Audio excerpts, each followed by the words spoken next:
একজন বাবা মা সন্তানকে বিশ্ববিদ্যালয়ে পাঠায় ভবিষ্যৎ গড়ার জন্য, কিন্তু যদি সেই সন্তান ক্যাম্পাসে গিয়ে ধীরে ধীরে বদলে যায়, যদি ডিগ্রি থাকে কিন্তু কোনো টার্গেট বা কোনো দিশা না থাকে, যদি স্বাধীনতা থাকে কিন্তু নিয়ন্ত্রণ না থাকে, তাহলে তো প্রশ্ন করতেই হবে ক্যাম্পাসে গিয়ে সন্তান বদলে যায় কেন। এটাই আজকের বাস্তব গল্প। আসসালামু আলাইকুম ওয়া রাহমাতুল্লাহি ওয়া বারাকাতুহু। আজকের বিষয়টি খুব সংবেদনশীল কিন্তু খুবই জরুরি। আমরা সন্তানকে স্কুল থেকে কলেজে পাঠাই, কলেজ থেকে বিশ্ববিদ্যালয়ে পাঠাই, কিন্তু আমরা কি সত্যি জানি বিশ্ববিদ্যালয়ের ভিতরে আসলে সে কি শিখছে? সে কি জ্ঞান শিখছে নাকি ভুল বন্ধু, খালি সময়, রাজনীতি, নেশা আর লক্ষ্যহীন স্বাধীনতার ভেতরে হারিয়ে যাচ্ছে? বিশ্ববিদ্যালয় হওয়ার কথা ছিল জ্ঞান তৈরির জায়গা আর মানবিকতা শেখার জায়গা, কিন্তু বাস্তবতা কি? অনেক ক্যাম্পাসে ক্লাস আছে কিন্তু মন নেই, লাইব্রেরি আছে কিন্তু পড়ার অভ্যাস ভীষণ দুর্বল, টিচার আছে কিন্তু গাইডেন্স কম, স্টুডেন্ট আছে কিন্তু অনেকের লক্ষ্য অস্পষ্ট। সবচেয়ে চিন্তার বিষয় হলো অনেক ছাত্রের হাতে প্রচুর সময় থাকে কিন্তু সেই সময়কে গঠনমূলক কাজে লাগানোর মতো স্ট্রং সিস্টেম থাকে না। একজন ছাত্র যদি রিসার্চ, স্পোর্টস, ডিবেট অথবা সুপারভাইজ অ্যাক্টিভিটিতে ব্যস্ত থাকতো, তাহলে সে এত সহজে ভুল আড্ডা, নেশা, সংঘর্ষ অথবা অন্ধ রাজনীতির দিকে মোটেও যেত না। বাস্তবে অনেক ক্ষেত্রে কি হয়? ক্লাস কম আর খালি সময় অনেক বেশি। এই খালি সময়ে একজন তরুণের সবচেয়ে বড় শত্রু হয়ে দাঁড়াতে পারে। খালি সময় থেকে শুরু হয় আড্ডা, আড্ডা থেকে তৈরি হয় গ্রুপ, গ্রুপ থেকে আসে প্রভাব, প্রভাব থেকে আসে ক্ষমতার স্বাদ, আর ক্ষমতার এই স্বাদ ধীরে ধীরে একজন তরুণকে পড়াশোনা থেকে দূরে সরিয়ে নিতে পারে। এখানেই নিশ্চয়ই একটি বড় প্রশ্ন আসে, ছাত্র রাজনীতি কি খারাপ? না, রাজনীতি নিজে খারাপ নয়। রাজনীতি যদি আদর্শ শেখায়, দেশপ্রেম শেখায়, মানুষের সেবা শেখায়, সত্য বলার সাহস শেখায়, তাহলে রাজনীতি দরকার। কিন্তু ছাত্র রাজনীতি যদি ক্লাসরুমের বিকল্প হয়ে যায়, পড়াশোনার চেয়ে গ্রুপ বড় হয়ে যায়, মেরিটের চেয়ে লয়্যালটি বড় হয়ে যায়, আর বইয়ের বদলে ক্ষমতা হাতে তুলে দেওয়া হয়, তাহলে সেটা শিক্ষা নয়, সেটা প্রজন্ম ধ্বংসের পথ। এই পরিবেশের সবচেয়ে বড় মূল্য দেয় কারা?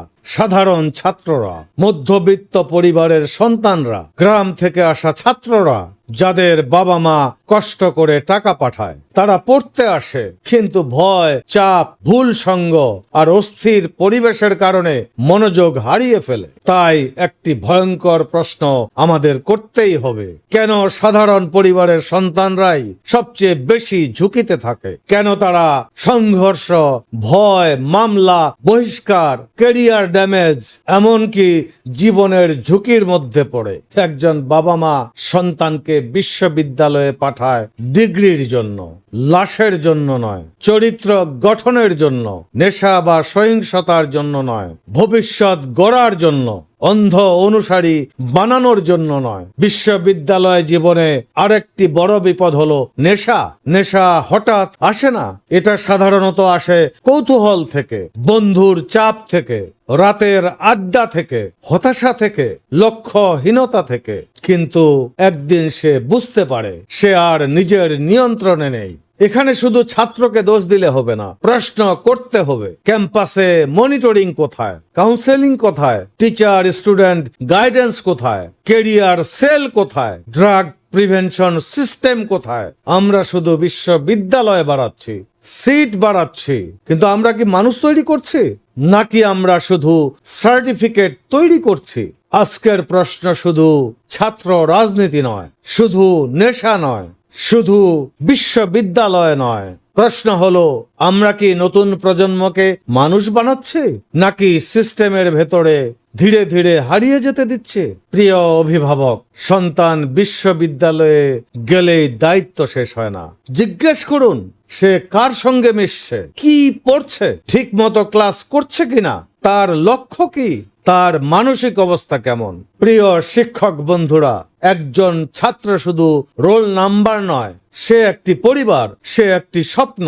সে জাতির ভবিষ্যৎ। আপনার পলিটিক্স থাকতে পারে, আপনার মত থাকতে পারে, কিন্তু ছাত্রের ভবিষ্যৎ যেন শক্তি পরীক্ষার মাঠ না হয়ে দাঁড়ায়। প্রিয় তরুণ বন্ধুরা, বিশ্ববিদ্যালয় জীবন মানে শুধু স্বাধীনতা নয়, এটি নিজেকে তৈরি করার শেষ বড় সুযোগ। যে বন্ধু তোমাকে বই থেকে সরিয়ে দেয় সে বন্ধু নয়, যে গ্রুপ তোমাকে ক্যারেক্টার থেকে সরিয়ে দেয় সেটি শক্তি নয়, যে রাজনীতি তোমাকে মানুষের সেবা শেখায় না সেটা নেতৃত্ব নয়, যে নেশা তোমাকে বাস্তবতা থেকে পালাতে শেখায় সেটি আনন্দ নয়, সেটি ধ্বংস।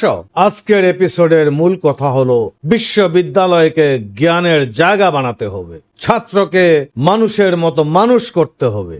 রাজনীতি থাকলেও তা শিক্ষা বান্ধব হতে হবে। নেশার বিরুদ্ধে পরিবার, শিক্ষক, সমাজ এবং রাষ্ট্রকে একসঙ্গে দাঁড়াতে হবে। একটি সন্তান হারানো মানে শুধু একটি পরিবার হারানো নয়, এটি একটি জাতির ভবিষ্যৎ কমে যাওয়া। পরের এপিসোডে আমরা আরো কঠিন প্রশ্ন করব। ছাত্র রাজনীতি থেকে কারা লাভবান হয়? সাধারণ ছাত্র কি হারায়? ছাত্র নেতাদের অর্থ, ক্ষমতা, প্রভাব কোথা থেকে আসে? এই কঠিন প্রশ্নগুলো নিয়ে থাকুন বিল্ড দ্য নেশনের সঙ্গে। কমেন্টে লিখুন আপনার মতে বিশ্ববিদ্যালয়ে ছাত্র রাজনীতি থাকা উচিত কিনা, আর থাকলে সেটি কেমন হওয়া উচিত। বিল্ড দ্য নেশন ফলো করুন, সাবস্ক্রাইব করুন এবং ভিডিওটি শেয়ার করুন। আপনার একটি শেয়ার একজন বাবা মা, একজন শিক্ষক অথবা একজন তরুণকে নতুন করে ভাবাতে পারে। ততক্ষণ ভালো থাকবেন, সুস্থ থাকবেন, সততার পথে থাকবেন। আসসালামু আলাইকুম ওয়া রাহমাতুল্লাহি ওয়া বারাকাতুহু।